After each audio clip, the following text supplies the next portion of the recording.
A campaigner for men's rights, who's been described by some on social media as a woman hater, is standing as an MP in Ashfield. Mike Buchanan says feminists are liars and conspiracy theorists and says the state is sexist against men. He's standing against Gloria De Piero, the Shadow Minister for Women and Equalities in Ashfield, and he's here to tell you more. Mike, welcome. What are these so-called lies that feminists come out with? Well, we have for about 18 months now been presenting prominent feminists with Lying Feminist of the Month awards. And I had the pleasure this morning of being on ITV's This Morning on the sofa with Caroline Criado Perez, who we've presented 2 awards. Well, the first one was she lied about the impact of more women on corporate boards.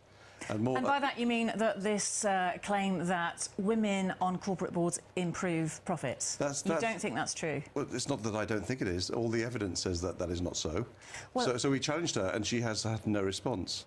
All the longitudinal studies that we're aware of show that women do not improve corporate financial performance. It's really clear. Well, that's interesting, because you'll pick your studies, and those that are in support of you will pick theirs that actually suggest profitability does increase. I'm sorry, Fran, it doesn't. Everything that they present studies which show correlation, and correlation is not causation. It's kind of statistics 101. And it's why nobody in the world challenges our assertion which is that women do not improve corporate financial performance. And we have been challenging people for 3 years on this. OK. Would you like to keep them out of the boardroom? Of course not. So what's your beef? No, sorry, Fran. That is a shaming tactic. The idea that that I would want to keep women out of the boardroom. Why would you resort to a shaming tactic? Well, why would you bring up the fact that people are saying that women are an advantage in a boardroom when you're saying they're not? I mean, but they're not. But the facts say they're not. In fact, 5 longitudinal studies that I presented to inquiries of the House of Commons and House of Lords showed that show international studies show that when you increase the proportion of women on corporate boards, on average, corporate financial performance declines. It's really black and white. So, Mike, let's talk about your views and your policies without going into longitudinal studies. You believe that in a workplace, men work harder than women?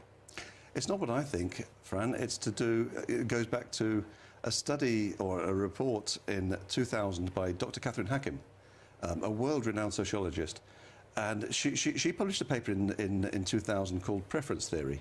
And she found in Britain that 4 out of 7 men are work-centred, and work here being paid employment, and only 1 in 7 women is work-centred.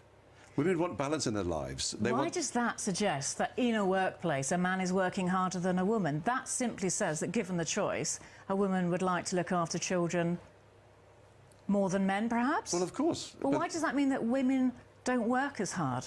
Well, if women want to spend more time with their children and with their families, as they do, compared to men, that will necessarily have an impact on their advancement in the workplace.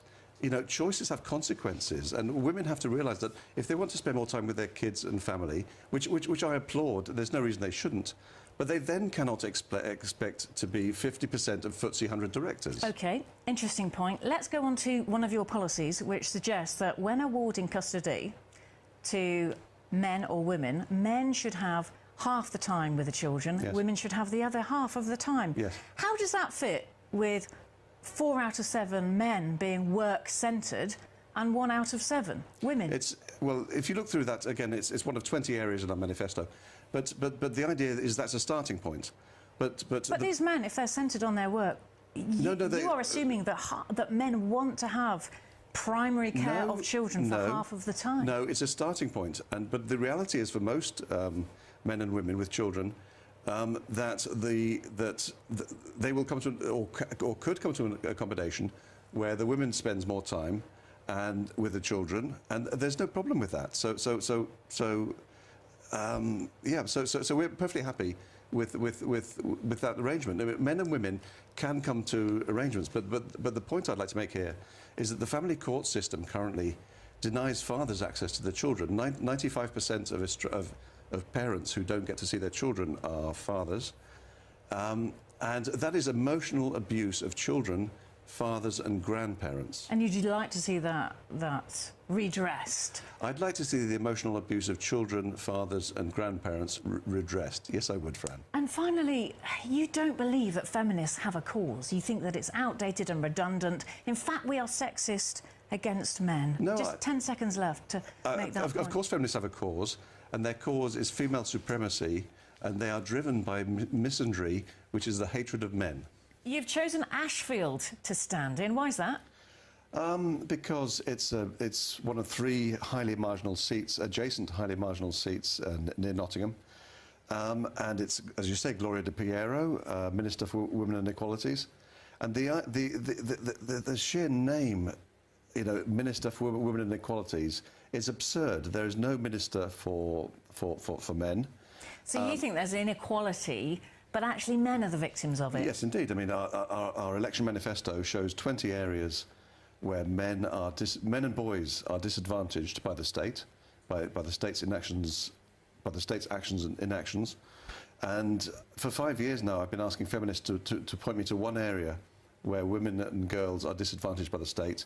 And in 5 years, not one suggestion has come forward. Perhaps they would believe that there is a long-standing institutional prejudice. There's been an unlocking, if you like, of the power that they believe men have held, and therefore there doesn't need to be a state prejudice in their favour. This is all about redressing the balance. That's what feminists are after. But you think that they are... Well, if we're going in for retributive justice, then we should be giving, I guess, black Americans a white slave each. Let's talk about Nottinghamshire. Let's talk about Ashfield then. Why should the people of Ashfield vote for you? Have you been to Ashfield before? Yeah, of course. And so why should they vote for you? Because we are the only political party in the country, and in fact across the English-speaking world, that fights for the human rights of men and boys. And in particular, I guess our number of the 20 areas in our manifesto, probably the biggest is the denial of fathers access to their children following family breakdowns. Is this something you have experience of? Not personal experience, but I know plenty of men who've been denied access. And in fact, our candidate in Broxtowe, Ray Barry, heads up Real Fathers for Justice. And denial of access to children, to fathers, is a major driver of male suicide. And anybody who works in that field has known men kill themselves.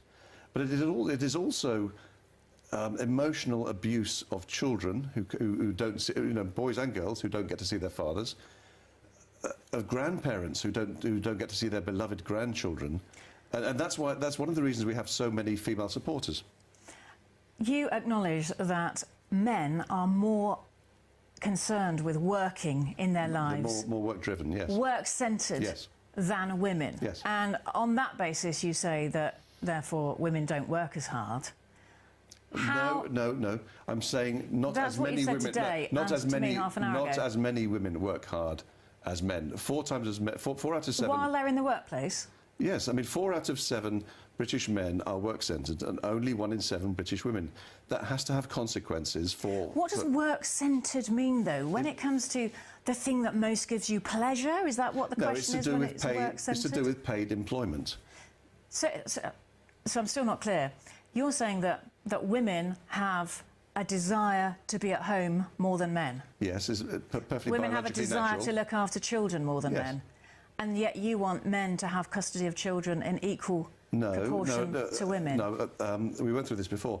That's a starting point, but I'm saying that in the case of most couples could come to an accommodation where the woman, spends more time with the children, and that is just a natural way. Women are happier to do that, and in fact, study after study shows that although men and women would both prefer to work less hours in paid employment, far more women would prefer to work a lot fewer hours, because they want to spend time with children and family. There's no problem here. Yes, so in other words, when judges are giving women more time with children than men, I can't see why you're saying that isn't a fair assessment then of the lifestyle and the choices of men and women. No. Would men want to be the primary carers of children and go to work and sit in traffic and plan the menus at home and take the children to school and so on. No, clearly not. But no, our beef is about access to children more than custody. And the reality is that family courts deny fathers access to children. We have supporters who've spent over £100,000 trying to get access to children. Some have succeeded, some have failed. It's a lottery.